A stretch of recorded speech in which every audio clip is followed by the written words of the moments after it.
अंधेरी रात में बसे रहस्यमयी हवेली। सागर और सीमा दोनों नए गांव में आ गए थे। उन्हें एक बड़ी और पुरानी हवेली में रहने का अवसर मिला जो कि अब तक खाली पड़ी हुई थी। जब दोनों ने हवेली की दीवारों को देखा तो उन्हें अजीब महसूस हुआ। दीवारों पर चित्र और नक्शे ऐसे थे कि उन्होंने महसूस किया कि यहाँ कुछ अजीब है। वे रात के समय अपने कमरे में बैठे और खाने के बाद आराम करने लगे। लेकिन अचानक सागर ने एक अजीब सी आवाज सुनी। क्या यह तुम्हें भी सुनाई दी? सागर ने सीमा से पूछा। सीमा ने कहा, हाँ, यह आवाज क्या थी? अजीब सी गर्जन, सागर ने कहा। रात के बाद वे दोनों हवेली के बारे में और अधिक जानने के लिए तैयार हुए।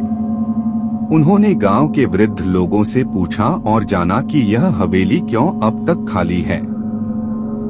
एक वृद्ध आदमी ने बताया कि 5 साल पहले इस हवेली में एक परिवार रहता था। एक रात जब बारिश हो रही थी, उन्हें एक अजीब सी आवाज सुनाई दी और जब उन्होंने उसकी जांच की तो उन्हें 5 लोगों की लाशें मिली।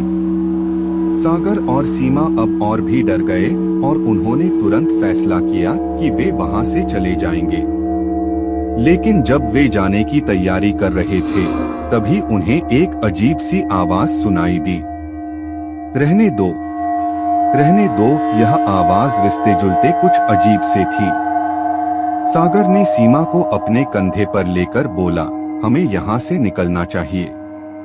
वे तेजी से हवेली से बाहर निकले, लेकिन जब वे बाहर पहुंचे तो उन्होंने देखा कि रात के अधिकांश हिस्से में वहां आग लग रही थी और हवेली का पूरा माहौल अब और भी डरावना लग रहा था। उन्होंने तुरंत गांव के लोगों को बुलाया और उन्हें यह बताया कि वहां कुछ अजीब हो रहा है। गांव के लोगों ने बताया कि वह हवेली जब से खाली हुई है, तब से वहां अनगिनत अजीब घटनाएं हो रही हैं। सागर और सीमा को तुरंत उस गांव के पुराने लोगों ने सलाह दी कि वे वहां से दूर रहें और कभी वापस न आएं। इस घटना से यह साबित हुआ कि कुछ जगहें ऐसी होती हैं जो हमें अपनी गोद में ले लेती हैं और हमें उससे बाहर निकलने में कई मुश्किलें आ सकती हैं।